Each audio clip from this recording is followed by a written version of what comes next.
Waiting on these helicopters to go by, and I don't think it's a Thanos copter. What's up, y'all? It's been 1 month since my last video. I guess time passes differently in the TSN.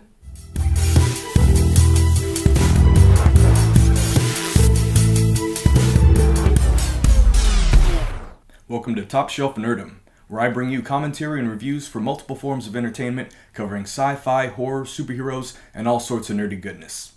Loki on Disney Plus has already burned through 5 out of 6 of its episodes. I have some observations, so let's just jump right into it.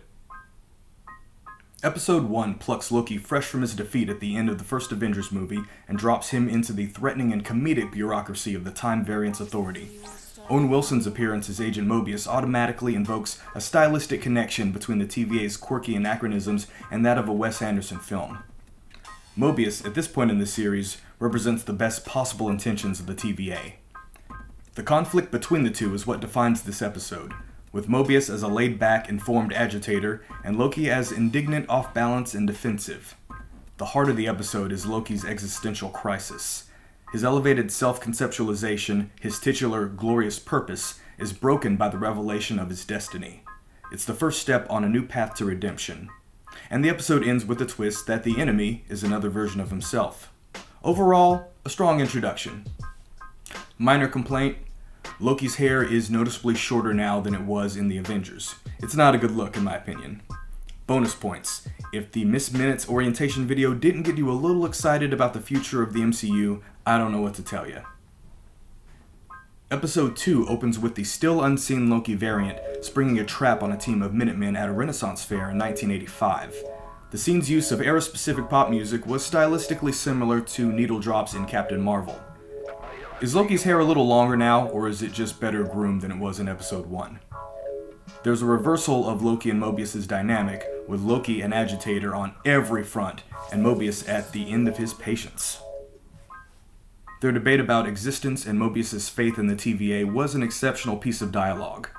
That and his conversations with Judge Renslayer reveal an inflexible worldview ripe for shattering, just like Loki.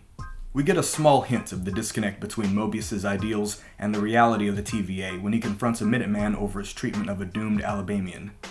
The interaction between Loki and a series of enchanted victims may remind 1990s horror fans of the movie Fallen, starring Denzel Washington. The episode's climax is an outstanding 1-2 punch, the reveal of the variant and the launch of her grand plan. When the reset charges teleport away and bomb the sacred timeline itself, it's a proper supervillain move.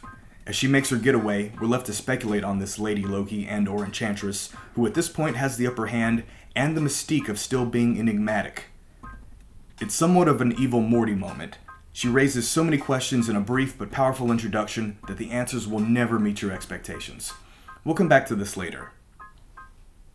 Overall, a procedural and dialogue-heavy episode enriched by Tom Hiddleston and Owen Wilson's chemistry is capped off with a grandiose cliffhanger. Minor complaint, are enchanted victims given superhuman strength? Loki really seemed to have his hands full. Little did I know how glaring that issue would become. Bonus, excellent use of music by composer Natalie Holt, particularly at the end. Episode 3 begins with Sylvie's psychic deception as depicted within a deceptive cold open. It then gets right to work demystifying our newly introduced Lady Loki both figuratively and literally. She's surprised to discover that her enchantment no longer works at the TVA. Her one-woman siege now looks like the desperate play of an underdog, especially when she tried to threaten her pursuing counterpart as a hostage. I don't think the Loki-Sylvie dynamic this episode was quite what any of us expected. Sylvie is annoyed by Loki, stranded with him, and curiously jealous of his powers. They're fascinating to watch together, and we get some good moments. Unfortunately, we get no information on the aftermath of the havoc Sylvie caused in the last episode. Major complaint here, I was somewhat distracted by Loki's stunning incompetence. I mean, we already know he likes to dress up. Why didn't he try harder to disguise himself while he was in first class? And the nerfing of his physical strength is starting to get distracting. This was him just a few weeks ago.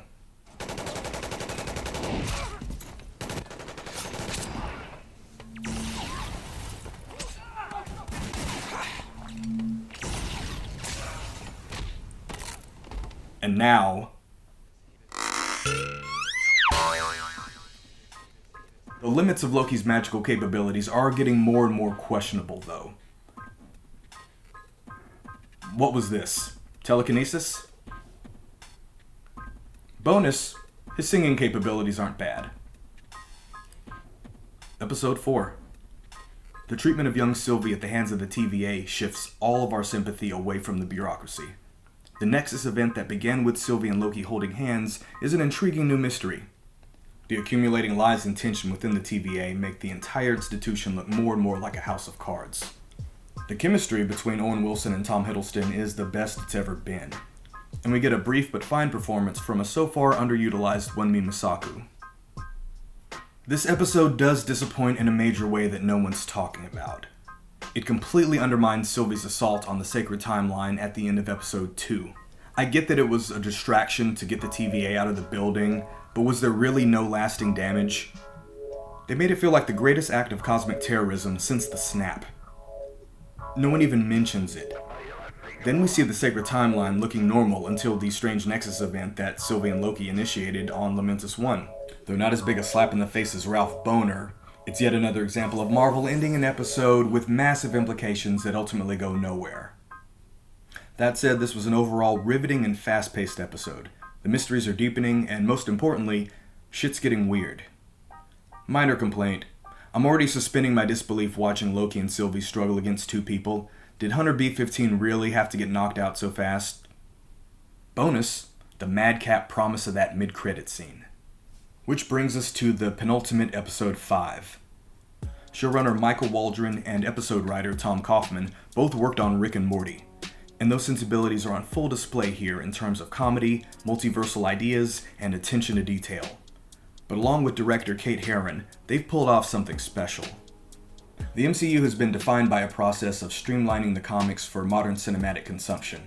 Flamboyant costumes are toned down, outlandish characters are recontextualized, reimagined. It's a balancing act between desaturated self-seriousness and campy ridiculousness. While there have been course corrections and flat-out mistakes, Marvel Studios is largely successful in this reconciliation. The title of this episode is Journey into Mystery, also the name of an anthology comic from the 1950s and 60s that first introduced the Marvel iterations of Thor and Loki. Most of this episode is a love letter to the Silver Age, an era famous for taking superheroes in wild, weird, sci-fi directions. It was ground zero for the classic Marvel lineup, rendered bright and colorful to pop on the page by the likes of Jack Kirby, Steve Ditko, John Buscema, just to name a few. And while not every Easter egg and character you see in episode 5 is specific to the Silver Age, it was an open invitation to all the wacky and shameless ideas writers and artists would run with in its wake. Journey into Mystery is a tribute to 60 years of comic book shenanigans. This is first exemplified by Alligator Loki. While utilized for comic relief as a source of bewilderment and speculation, it's not so impossible in a reality where you've already seen a talking space raccoon have a key part in saving the universe, where you already know that somewhere out there is Spider-Ham. And who should drive the point home but classic Loki? Yes, his Silver Age outfit looks ridiculous, but in the context of all the madness you've seen, it just works. Richard E. Grant, a highly acclaimed actor, plays the hell out of this role, and he makes the outfit work. He commands dignity during serious exposition. He leans into the flair of it when he breaks into uproarious laughter. This Austin Powers moment is everything. Yeah, baby! Yeah! And then he finds his own glorious purpose when he both sacrifices himself for the success of Sylvie's mission and demonstrates a greater range of power than Sylvie or Loki knew they were capable of. He earns our sympathy and admiration as he meets his end with maniacal laughter. It's a death 10 times more epic and meaningful than his fate in Infinity War. Maybe. I mean, it's possible he faked it. But whether it's real or not, I wouldn't change a thing about what he's wearing. Minor complaint. Loki and Sylvie are both frost giants. Are they both just pretending they're cold so they can have this moment? Bonus. Yeah, baby! Yeah! So as our heroes breach the end of time and make their way to Disney HQ, we're left to wager our remaining theories.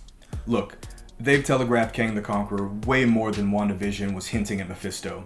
We know Kang's in the pipeline, Jonathan Majors has already been cast, As great as this show's been, if they don't give Kang at least an in-credit scene reveal like Thanos, I'm gonna be pissed. What do you think? Is there gonna be another Loki behind the curtain?